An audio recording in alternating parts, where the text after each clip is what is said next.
Welcome to Jobbed Out, the wrestling editorial that reminds you that if you're gonna try to claim corporations or people, double check if those corporations can vote first. Mitt Romney style. Pro wrestlers make great politicians. Wrestlers have gone on to become mayors, governors, even president. Not that guy. That one. Yeah. True story, by the way. I think it's because wrestlers can be seen as both incredibly tough and as strong talkers. They rely on keeping an image and a reputation, and if your career is centered around you being intimidating, able to overcome obstacles, and rallying a crowd to support you, why wouldn't you be a great politician? But, and this may be a surprise to absolutely nobody, it does not go both ways. And for kicks, let's talk about a politician who went from Capitol Hill to the squared circle instead. Thanks to a non-profit group known as CharityVision, whose focus is to help people in third world countries with curable vision impairment by giving them access to eye exams, glasses, and surgeries by trained local doctors, we get this one-of-a-kind experience.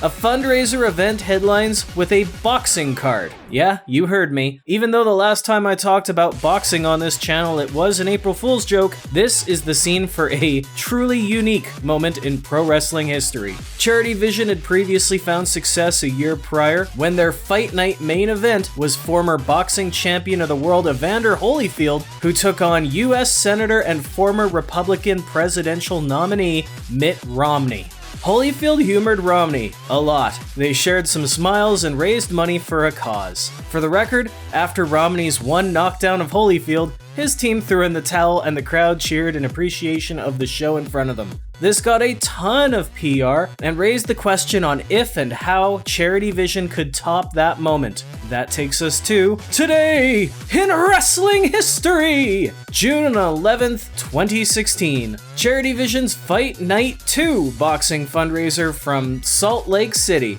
The card would consist of 5 bouts featuring people who, in all honesty, I could do absolutely no justice for. I'm not gonna sit here and pretend to be an authority on Joshua Franco or Demetrius Ballard. The headlining bout is why we're here, as in the same vein as last year's Holyfield-Romney match, this time we'd get to see Olympian and boxing legend Oscar De La Hoya go one-on-one with AC Slater, Mario Lopez. Setting a record for being saved by the bell 87 times in 4 years. In between matches, we would see some promotional videos for CharityVision, cause, of course, this is a fundraiser, and occasionally even cut to celebrities in the crowd, including Senator Romney himself, which is good cause, let's be real, he inappropriately smiles more than Jimmy Fallon on SNL, and his swings are worse than Jenna Maraska. I'm happy with him on that side of the guardrail. So the match itself, which was to consist of 3 90-second rounds, was definitely more lively than the previous year's event. Lopez actually put some training in, and while this is all just in good fun, he made a point not to embarrass himself. De La Hoya, while not putting his foot on the gas, happily reciprocated. Step in for the box. The rounds were back and forth, and the announcers even spoke of a potential upset if the fight goes to judge's decision. Spoiler alert, it doesn't. But the important part happens in the dying seconds of round 3. De La Hoya looks as though he's leveled up, getting faster, throwing shots as some masked pro wrestlers made their way to the ring. These wrestlers feature Oraculo, who is trained by Team 3D, and Serpentico, who nowadays is an AEW regular. Oops, I'm sorry, I miswrote that. Who nowadays is an AEW Dark regular. Lopez and De La Hoya tag in their respective luchadors, and the boxing match is thrown out, never to be mentioned again. At least Romney got a title presentation, come on now. Serpentico gets some early offense in before Oraculo's comeback causes him to powder out. The crowd is admittedly pretty quiet, partially because this is Salt Lake City, Utah, but mostly because nobody who came here for a boxing match or a charity event has a clue what's going on. The announcer enters the ring to give each luchador a bit of backstory and guide the fans. Become yourself, urged his grandfather. Ladies and gentlemen, this is where you boo Oraculo! Best part here is the announcer got the roles wrong. Oraculo, which means oracle, which represents sight, is actually the babyface. Serpentico, a cowardly grave robber, very nearly could have been cheered if nobody was paying attention. And that would have been fantastic. Anyway, the bout quickly breaks down as both competitors have unnamed outside interference, but the crowd has no idea how to respond. I mean, even the ref doesn't know to try counting a pinfall, but you can't fight good storytelling. The crowd especially starts to get into it after a crossbody block on Junior X, who's out trying to help Serpentico.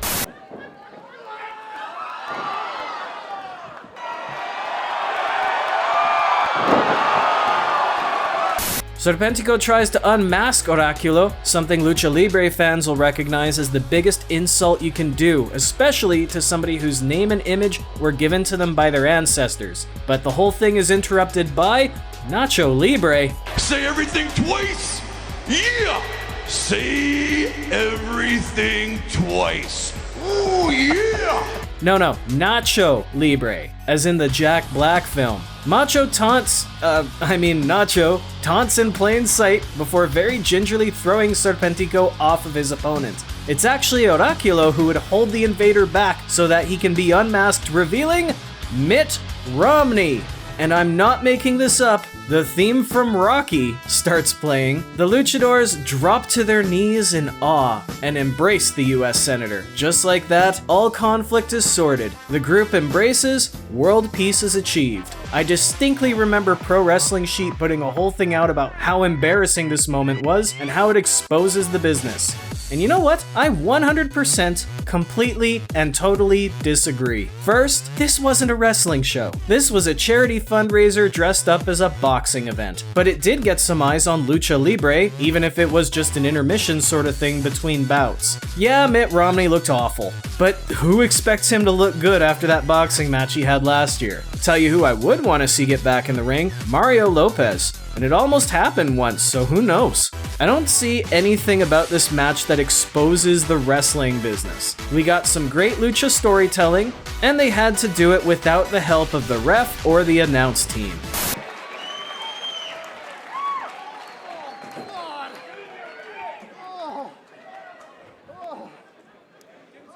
You want some water? I mean, the announcers didn't even try. We didn't learn any secrets, the curtain wasn't pulled back, kayfabe wasn't broken. We just had a bunch of guys get some new information, even if that info is Mitt Romney is here to save the day. And by the end, everybody posed and went home united. Shit. The only thing that could have made this better was if Romney was physically able to do, well, anything. Then again, the Iron Sheik won an entire battle royal at WrestleMania solely because he wasn't physically able to do, well, anything. Reason Sheik won the damn thing, my opinion is who the hell he couldn't get over the top rope.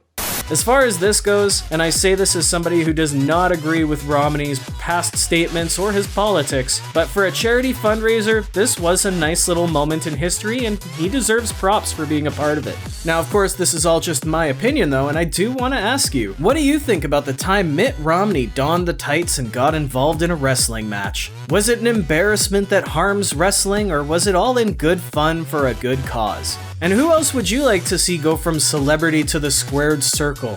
Hell, how would you book it? Let me know in the comments and be sure to subscribe to the channel for more because I want you to be a part of this conversation too. For now though, I better get my shoulders off the mat, so I want to thank you for tuning in to Jobbed Out.